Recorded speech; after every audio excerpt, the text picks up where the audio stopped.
ചേന്നമംഗലത്ത് ഒരു കുടുംബത്തിലെ 3 പേരെ കൂട്ടക്കൊല ചെയ്ത സംഭവത്തിൽ ഇപ്പോൾ ആ വീട്ടിൽ അവരുടെ മരിച്ചവരുടെ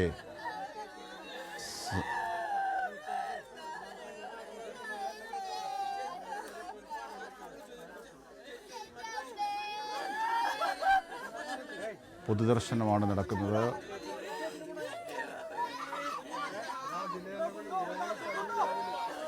ഒരു കുടുംബത്തിലെ 3 പേരെ തലക്കടിച്ച് കൊല്ലുകയായിരുന്നു. സാഹചര്യത്തിൽ കേരളത്തെ വിറങ്ങലിപ്പിച്ച ഒരു സംഭവം കൂടിയാണ്. മരിച്ചവരുടെ പൊതുദർശനമാണ് ഇപ്പോൾ നടക്കുന്നത്. വിലപിക്കുകയാണ് കുടുംബവും നാട്ടുകാരുമൊക്കെ. ഈ കേസിലെ പ്രതി ഋതു ജയൻ ഒരു കൊടും ക്രിമിനലാണ് എന്നടക്കമുള്ള കാര്യങ്ങളാണ് പുറത്തെത്തുന്നത്. ഇപ്പോൾ വിവരങ്ങളുമായി അമൽനാഥ് പാടിച്ചാൽ ഞങ്ങളുടെ പ്രതിനിധി ചേരുകയാണ്. അമൽ, വളരെ ഞെട്ടലോടുകൂടിയായിരുന്നു കേരളം ആ വാർത്ത കേട്ടത്.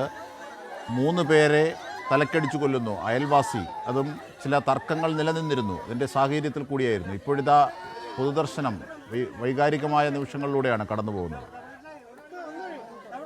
അജിംഷാദ്, തീർച്ചയായും അങ്ങനെ തന്നെ പറയണം. വൈകാരികമായ നിമിഷങ്ങളിലൂടെയാണ് നിലവിൽ കടന്നു പോകുന്നത്. കാരണം വളരെ അപ്രതീക്ഷിതമായ ഒരു വാർത്ത തന്നെയായിരുന്നു. ഇന്നലെ വൈകുന്നേരത്തോടുകൂടി ഇത്തരത്തിൽ ഒരു കൊലപാതകം, 3 പേർ മരണപ്പെടുന്നു.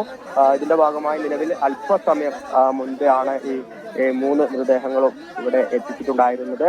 ഇവർ മുന്നേ താമസിച്ചിരുന്ന വീട്ടിലേക്കാണ് പൊതുദർശനം നേരത്തെ നിശ്ചയിച്ചത്. അവിടത്തേക്കാണ് ഇപ്പോൾ ഈ 3 മൃതദേഹങ്ങളും എത്തിച്ചിട്ടുള്ളത്. പൊതുദർശനം ഇവിടെ തുടർന്നുകൊണ്ടിരിക്കുകയാണ്. ഒരു ഗ്രാമത്തെ അല്ലെങ്കിൽ ഒരു നാടിനെ മുഴുവൻ ദുഃഖത്തിലാഴ്ത്തിക്കൊണ്ട് ഉള്ള ഒരു സമയമെന്ന് തന്നെ പറയേണ്ടിയിരിക്കുന്നു. നിരവധി പേരാണ് ഇവരെ അവസാനമായി ഒന്ന് കാണാൻ വേണ്ടി ഇവിടത്തേക്ക് എത്തിക്കൊണ്ടിരിക്കുന്നത്.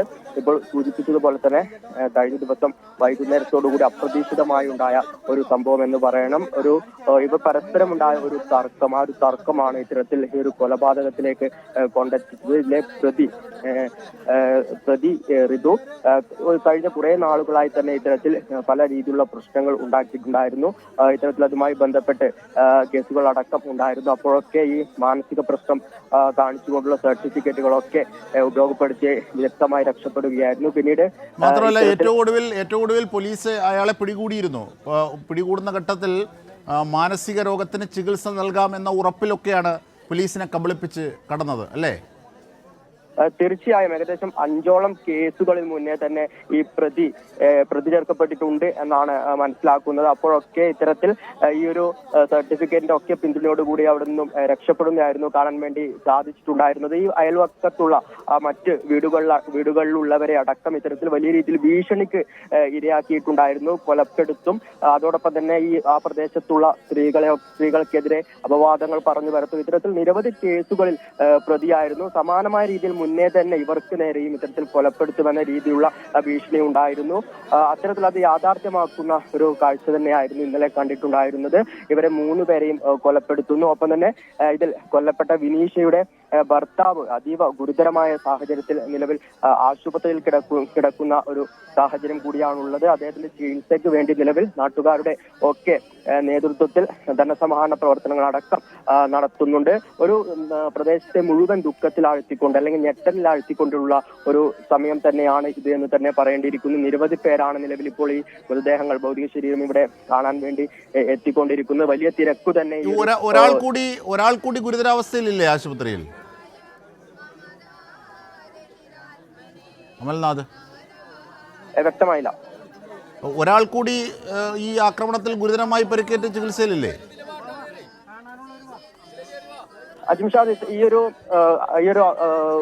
സംഭവം നടക്കുമ്പോൾ, അതായത് കൊലപാതകം നടക്കുമ്പോൾ ഈ വീടുകളിൽ ഉണ്ടായിരുന്ന പ്രധാനമായും ഇപ്പോൾ കൊല്ലപ്പെട്ട വേണു, ഭാര്യ ഉഷ, ഒപ്പം വിനീഷ്, ഇവരാണ് ഈ ഒരു ഇവിടെ മരണപ്പെട്ടിട്ടുണ്ടായിരുന്നത്. ഒപ്പം തന്നെ വിനീഷിയുടെ ഭർത്താവ് ജിതിനാണ് നിലവിൽ ഗുരുതരമായ രീതിയിൽ ആശുപത്രിയിൽ ചികിത്സയിൽ കഴിയുന്നത്. ഇവരുടെ മക്കൾ 2 പേർ അവിടുന്ന് രക്ഷപ്പെട്ടു എന്ന ഒരു ആശ്വാസകരമായ വാർത്ത കൂടി ഉണ്ടായിരുന്നു. ഇത്തരത്തിൽ ജിതിനാണ് നിലവിൽ അപകടാവസ്ഥയിൽ ഇപ്പോൾ ആശുപത്രിയിൽ കഴിയുന്നതുള്ളത്. ഒരു സാധാരണമായ ഒരു തർക്കം, അതായത് നമ്മൾ പൊതുവെ അയൽവാസികൾ തമ്മിൽ ഉണ്ടായിരുന്ന ഒരു സാധാരണമായ തർക്കമാണ് ഇത്തരത്തിലൊരു കൊലപാതകത്തിലേക്ക് ചെന്നെത്തിച്ചിട്ടുണ്ടായിരുന്നത്. കഴിഞ്ഞ കുറെ നാളുകളായി ഈ ഒരു പ്രതി ഋതു ഇത്തരത്തിൽ മാനസിക പ്രശ്നങ്ങൾ കാണിക്കുന്നു എന്ന് പറയുന്നു. അതോടൊപ്പം തന്നെ ചില ഡ്രഗ്സിനടക്കം അടിമയായിരുന്നു എന്ന വിവരങ്ങൾ, ഞെട്ടിക്കുന്ന വിവരങ്ങളാണ് നമുക്ക് സമീപവാസികളിൽ നിന്നും ഒക്കെ മനസ്സിലാക്കാൻ വേണ്ടി സാധിച്ചിട്ടുള്ളത്. ഇതിനെതിരെ പല തവണ പരാതികളൊക്കെ തന്നെ ഉയർന്നിരുന്നു. പല വീടുകളിലും ഇത്തരത്തിൽ ഭീഷണി മുഴക്കിയിരുന്നു. പല സ്ത്രീകൾക്കെതിരെയും, ഈ വീടിന് സമീപത്തുള്ള പല സ്ത്രീകൾക്കെതിരെയും ഇത്തരത്തിൽ അപവാദ പ്രചരണങ്ങൾ നടത്തിയിരുന്നു. ഈ ഒരു പ്രതിയെ അല്ലെങ്കിൽ ഋതുവിനെ ഭയന്നുകൊണ്ട് തന്നെ അയൽവാസികളൊക്കെ തന്നെ CCTV ക്യാമറകൾ അടക്കം വീടുകൾ സ്ഥാപിച്ച സാഹചര്യങ്ങൾ അടക്കമുണ്ടായിരുന്നു. അത്തരത്തിൽ ആ നാടിന് വലിയൊരു ഭീഷണിയായിരുന്നു. പലപ്പോഴും അവിടെയുള്ളവർ ഈ ഋതുവിനെതിരെ ഇത്തരത്തിൽ പലപ്പോഴും പരാതി പറയാൻ മടിച്ചു നിന്ന സാഹചര്യങ്ങൾ അടക്കമുണ്ടായിരുന്നു. കാരണം പിന്നീട് ഇത്തരത്തിൽ പരാതിയുമായി സ്റ്റേഷനിലെത്തിയാൽ ഇയാളുടെ പ്രതികരണം എന്തായിരിക്കും, അത്തരത്തിലുള്ള പല ഭീഷണികൾ അല്ലെങ്കിൽ പല ഭയവും ആ നാട്ടുകാർക്കുണ്ടായിരുന്നു. ഈ കഴിഞ്ഞ കുറച്ച് ദിവസങ്ങൾക്ക് മുന്നേ തന്നെ മറ്റൊരു വീട്ടിലുള്ളവരുമായി ഇത്തരത്തിലൊരു തർക്കമുണ്ടായിരുന്നു. ആ വീട്ടിലുള്ള സ്ത്രീയെ കൊലപ്പെടുത്തുമെന്ന ഭീഷണി മുഴക്കിയിരുന്നു. ഈ ഒരു സാഹചര്യത്തിൽ ഋതുവിനെയും ഒപ്പം തന്നെ ആ ഒരു വീട്ടിലുള്ളവരെയും പോലീസ് സ്റ്റേഷനിൽ വിളിച്ചു വരുത്തി കാര്യങ്ങൾ പറഞ്ഞ് അത് പരിഹരിക്കുന്ന ഒരു സാഹചര്യം അടക്കമുണ്ടായിരുന്നു. അതിനുശേഷമാണ് ഇത്തരത്തിൽ ഒരു വാക്കുതർക്കം ഉണ്ടാവുകയും അതിന്റെ വിരോധത്തിൽ ഈ വീട്ടിൽ കയറി 3 പേരെ അതിദാരുണമായ രീതിയിൽ കൊലപ്പെടുത്തുന്ന ഒരു സാഹചര്യം ഉണ്ടായിരുന്നത്. വലിയ ഞെട്ടലുണ്ടാക്കുന്ന ഒരു വാർത്ത തന്നെയായിരുന്നു കഴിഞ്ഞ ദിവസങ്ങൾ പുറത്തു വന്നിട്ടുണ്ടായിരുന്നത്. നമുക്ക് നിലവിൽ ഇപ്പോൾ മനസ്സിലാക്കുന്നത് അവിടെ ഉണ്ടായിരുന്ന ഒരു അതായത് ഈ ഒരു വേണുവിന്റെ വീട്ടിലെ നായ ഇത്തരത്തിൽ ഈ ഒരു പ്രതിയുടെ വീട്ടിലേക്ക് പോയിരുന്നു. അതുമായി ബന്ധപ്പെട്ട് നടന്ന ചില വാക്കുതർക്കങ്ങളാണ് ഇത്തരത്തിൽ ഈ ഒരു കൊലയിലേക്ക് ചെന്ന് എത്തിച്ചത് എന്ന രീതിയിലുള്ള കാര്യങ്ങളാണ് നിലവിൽ ഇപ്പോൾ നമുക്ക് മനസ്സിലാക്കാൻ വേണ്ടി സാധിച്ചത്. ആ ഒരു തർക്കം, ഒരു സാധാരണ രീതിയിൽ ഉണ്ടാകുന്ന ഒരു തർക്കം, അതാണ് ഇത്തരത്തിൽ കൊലപാതകത്തിലേക്ക് എത്തിച്ചിട്ടുണ്ടായിരുന്നത്. ആ സമയത്ത് പ്രതി ഇത്തരത്തിൽ ഡ്രഗ്സിനൊന്നും അടിമയല്ല എന്ന രീതിയിലുള്ള റിപ്പോർട്ടുകൾ അല്ലെങ്കിൽ അത്തരം കാര്യങ്ങളൊക്കെയാണ് നിലവിൽ മനസ്സിലാക്കുന്നതെങ്കിലും കഴിഞ്ഞ കുറെ നാളുകളായി ഈ പ്രതി ഡ്രഗ്സിന് അടിമപ്പെട്ടിരുന്നു.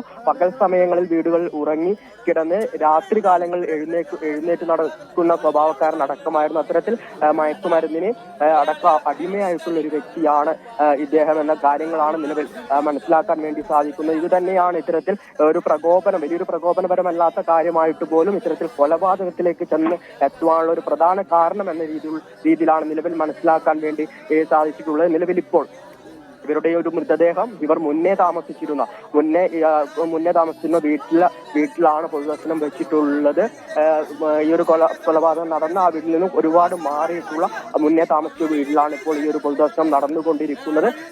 നിരവധി പേർ ഇവിടേക്ക് ഇപ്പോൾ ഒഴുകിയെത്തുന്ന ഒരു സാഹചര്യം തന്നെയാണ്. ഒരു നാടിനെ മുഴുവൻ, അതായത് ഈ ഒരു മൃതദേഹം അല്പസമയം ഏകദേശം ഒരു 10 മിനിറ്റ് മുന്നെയാണ് ഈ വീട്ടിലേക്ക് എത്തിച്ചിട്ടുണ്ടായിരുന്നത്. വലിയ രീതിയിൽ, അതായത് ബന്ധുക്കളുടെ ഒക്കെ കരച്ചിലുകളായിരുന്നു ആ നിമിഷം നമുക്ക് ഇവിടെ ഉയർന്നു കേട്ടിട്ടുണ്ടായിരുന്നത്. അത്തരത്തിൽ മനസ്സിന് വലിയ രീതിയിൽ ദുഃഖമുണ്ടാക്കുന്ന കാഴ്ചകൾ, കണ്ണിനും മനസ്സിനും വലിയ രീതിയിൽ ദുഃഖമുണ്ടാക്കുന്ന കാഴ്ചകൾ തന്നെയാണ് നമുക്ക് ഇവിടെ കാണാൻ വേണ്ടി സാധിച്ചത്. ഒരിക്കലും ഒരാൾക്കും സംഭവിക്കരുത്. അതായത് ഒരു കുടുംബത്തിലെ 3 പേർ ഒരു നിമിഷം ഇല്ലാതായ ഒരു സാഹചര്യമായിരുന്നു. ഇത്തരത്തിൽ ഈ ഒരു കൊലപാതകം നടത്തിയ ഉടൻ തന്നെ ഈ ഒരു ഋതു ഈ ഒരു വിനീഷയുടെ ഭർത്താവ് ജിതിന്റെ ബൈക്ക് എടുത്തിട്ടാണ് ഇവിടെ നിന്നും, അതായത് ആ വീട്ടിൽ നിന്നും, കൊലപാതകം നടന്നതിന് ശേഷം വീട്ടിൽ നിന്നും പുറത്തേക്ക് പോയതെന്ന് മനസ്സിലാക്കുന്നു. അതേസമയം ഈ ഋതു ഫോണിൽ വിളിച്ച് ഇത്തരത്തിൽ 4 പേരെയും കൊലപ്പെടുത്തി എന്ന് ആരോട് സംസാരിച്ചു എന്ന രീതിയിലുള്ള കാര്യങ്ങൾ അടക്കം നിലവിൽ പുറത്തു വന്നിട്ടുണ്ട്. അതിനുശേഷം അതാണെങ്കിൽ അങ്ങനെയുള്ള ഘടകങ്ങൾ ഉണ്ടെങ്കിൽ ദുരൂഹതയുണ്ട്. അപ്പോൾ അത് പെട്ടെന്നുണ്ടായ ഒരു പ്രകോപനത്തിൽ അല്ലെങ്കിൽ വഴക്കിനെ തുടർന്ന് ചെയ്തതല്ല, മറ്റേതെങ്കിലും പ്ലാനിങ് അതിൻ്റെ പിന്നിലുണ്ട് എന്നൊക്കെ ബോധ്യമാകുന്നതാണ് ആ ഫോൺ സംഭാഷണം എന്ന് പറയുന്നത്. അത് പോലീസ് സ്ഥിരീകരിച്ചിട്ടുണ്ടോ? തീർച്ചയായും അത്തരത്തിൽ, അതായത് ഒരു പ്ലാനിങ് ഉണ്ടായിട്ടുണ്ടോ എന്ന രീതിയിൽ അടക്കം അന്വേഷണം നിലവിൽ പുരോഗമിക്കുന്നുണ്ട്. അതായത് പെട്ടെന്നുണ്ടായിരുന്ന ഒരു പ്രകോപനത്തിന്റെ പേരിലാണെങ്കിൽ ഒരു പക്ഷേ അത്തരത്തിൽ ഒരു ഫോൺ സംഭാഷണം ഉണ്ടാകില്ലായിരുന്നു. പക്ഷേ ഇത്തരത്തിൽ ഈ ഒരു കൊലപാതകം കഴിഞ്ഞ ഉടനെ 4 പേർക്കെതിരെ അവരുടെ തലയ്ക്ക്, അതായത് കഴുത്തിന് മുകളിലേക്കാണ് പരിക്കു സംഭവിച്ചിട്ടുള്ളത്. അതിൽ 3 മുതൽ 6 വരെയുള്ള മുറിവുകളാണ് ഇവരുടെ തലയ്ക്ക് സംഭവിച്ചിട്ടുള്ളത്. ഇതിൽ 4 പേർക്കെതിരെയും ഇത്തരത്തിൽ കൊലപാതക ശ്രമം നടത്തുന്നു. അതിൽ ജിതിൻ ഇപ്പോൾ അപകടാവസ്ഥയിൽ തുടരുന്നു. പക്ഷേ ഈ ഒരു ഋതു ആദ്യഘട്ടത്തിൽ സംശയിച്ചിരുന്നു, അല്ലെങ്കിൽ ആദ്യഘട്ടത്തിൽ മനസ്സിലാക്കി 4 പേരും മരിച്ചു എന്നുള്ളതാണ്. അതിനാൽ തന്നെയാണ് ആ വീട്ടിൽ നിന്നും ഇറങ്ങി ഉടൻ തന്നെ ജിതിന്റെ സ്കൂട്ടിയിൽ കയറുന്നു. അതിനുശേഷം ഒരു ഫോൺ കോൾ ചെയ്യുന്നു. ഇത്തരത്തിൽ 4 പേരെയും കൊലപ്പെടുത്തിയിട്ടുണ്ട്. അതിനുശേഷമാണ് അവിടെ നിന്നും ജിതിൻ ആരെയാണ് വിളിച്ചത് എന്നതടക്കം കാര്യങ്ങൾ പുറത്തെത്തിയിട്ടുണ്ടോ? ഇല്ല, നിലവിൽ അതുമായി ബന്ധപ്പെട്ട ഒരു സ്ഥിരീകരണങ്ങൾ ഒന്നും തന്നെ പുറത്ത് വന്നിട്ടില്ല. അത്തരത്തിൽ അന്വേഷണങ്ങൾ മുന്നോട്ട് പോകുന്നുണ്ട് എന്നാണ് നിലവിൽ മനസ്സിലാക്കാൻ വേണ്ടി സാധിക്കുന്നത്. എന്നാൽ ആ ഒരു ഫോൺ കോൾ ആരെയാണ് വിളിച്ചത്, അത്തരത്തിലുള്ള കാര്യങ്ങളുമായി ആയിട്ട് ഒരു വ്യക്തതകൾ നിലവിൽ ഇപ്പോഴും പുറത്തു വന്നിട്ടില്ല. പരിശോധനകൾ CPIM മുതിർന്ന നേതാവ് ശർമ്മ അടക്കമുള്ളവർ അവിടേക്ക് എത്തിയിട്ടുണ്ട്. കാണാം, അത് ദൃശ്യങ്ങളിൽ കാണാം. മുൻ മന്ത്രിയും CPIM മുതിർന്ന നേതാവുമായ ശർമ്മ അടക്കമുള്ളവർ ഇപ്പോൾ അവിടെ എത്തിയിട്ടുണ്ട്. കുടുംബത്തെ ആശ്വസിപ്പിക്കാനായി എത്തിയിട്ടുണ്ട്. ആ നാടിന് മുഴുവൻ പ്രിയപ്പെട്ടവരായിരുന്നു ഈ മരിച്ചത് എന്നത് തന്നെയാണ് അവിടുത്തെ അന്തരീക്ഷം സൂചിപ്പിക്കുന്നത്. കേരളത്തെ തന്നെ വിറങ്ങലിപ്പിച്ച ഒരു സംഭവം. ഒരുപക്ഷെ ആ നാടൊന്നാകെ വേദനിക്കുന്നു എന്ന് തന്നെയാണ് ഈ പൊതുദർശനത്തിൻ്റെ വേളയിൽ നമുക്ക് പറയാനാകുന്നത്. അമൽനാഥ് പഠിച്ചാൽ തീർച്ചയായും അതൊരു നാടിനെ മുഴുവൻ ഇപ്പോൾ സൂചിപ്പിച്ചതുപോലെ തന്നെ കണ്ണീരിലാഴ്ത്തുന്ന ഒരു കാഴ്ചകൾ തന്നെയാണ് നമുക്ക് ഇവിടെ നിന്ന് കാണാൻ വേണ്ടി സാധിക്കുന്നത്. നിരവധി പേർ നിലവിൽ ഇപ്പോഴും ഇവിടേക്ക് ഒഴുകിയെത്തുന്ന ഒരു സാഹചര്യം തന്നെയാണ് ഉള്ളത്. ഒരു നാടിന്റെ പ്രിയങ്കരായിട്ടുള്ള, അതായത് ഒരു തരത്തിലും നാട്ടിൽ ഒരു തരത്തിലും നാട്ടിലെല്ലാവർക്കും എല്ലാ തരത്തിലും വേണ്ടപ്പെട്ട 3 പേരാണ് ഇവിടെ ഇപ്പോൾ നിലവിൽ കഴിഞ്ഞ ദിവസം മരണപ്പെട്ടിട്ടുള്ളത്. അവരെ അവസാനമായി ഒരു കുടുംബത്തിലെ 3 പേരെയാണ് തലക്കടിച്ച് കൊലപ്പെടുത്തിയത്. ആ സംഭവത്തിൽ മരിച്ചവരുടെ മൃതദേഹം സംസ്കരിക്കുന്നതിന് മുമ്പ് പൊതുദർശനത്തിന് വെച്ചിരിക്കുകയാണ്. ആ നാടൊന്നാകെ വേദനിക്കുന്ന സാഹചര്യം കൂടി ഉണ്ടാകുന്നു. വളരെ വൈകാരികമായ നിമിഷത്തിലൂടെയാണ് കാര്യങ്ങൾ കടന്നു പോകുന്നത്.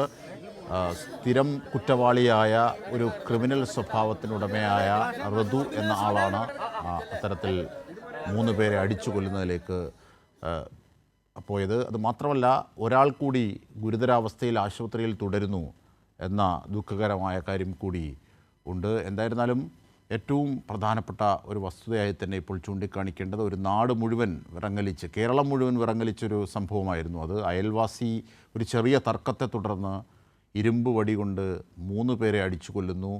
4-ാമന് ഗുരുതരമായി പരിക്കേൽക്കുന്ന ഒരു സാഹചര്യം ഉണ്ടാകുന്നു. അത് ഒരുപക്ഷേ മാത്രമല്ല, നേരത്തെയും അത്തരത്തിൽ പല ക്രിമിനൽ പ്രവൃത്തികളിലൂടെയും പിടിയിലായിട്ടുള്ള വ്യക്തിയാണ് ഋതു. ആ ഋതുവിന് മാനസിക പ്രശ്നമുണ്ട്, ചികിത്സ നടത്താമെന്ന് പോലീസിന് ഉറപ്പ് നൽകി പോലീസിൻ്റെ കയ്യിൽ നിന്നും നിയമ നടപടികളിൽ നിന്നും രക്ഷപ്പെടുകയായിരുന്നു. അത്തരത്തിൽ ഒരു ആൾ കൂടിയാണ് ഋതു. എന്തായാലും ഋതു ആ കൊലപാതകത്തിന് ശേഷം ഫോണിൽ ആരെയാണ് ബന്ധപ്പെട്ടത് എന്നതടക്കമുള്ള കാര്യങ്ങൾ ഇനി വിശദീകരിക്കേണ്ടതുണ്ട്. ചോദ്യങ്ങൾ ചോദിക്കേണ്ടതുണ്ട്. ഒരുപക്ഷെ അതിൻ്റെ അന്വേഷണവും സൂക്ഷ്മ പരിശോധനയിലും ഒക്കെയാണ് പോലീസ് ഈ ഘട്ടത്തിൽ. ഇതിൻ്റെയൊക്കെ സമഗ്ര വിവരങ്ങളാണ് ദൃശ്യങ്ങൾക്കൊപ്പം ഞങ്ങളുടെ പ്രതിനിധി അമൽനാഥ് പാടിച്ചാൽ നൽകിയത്.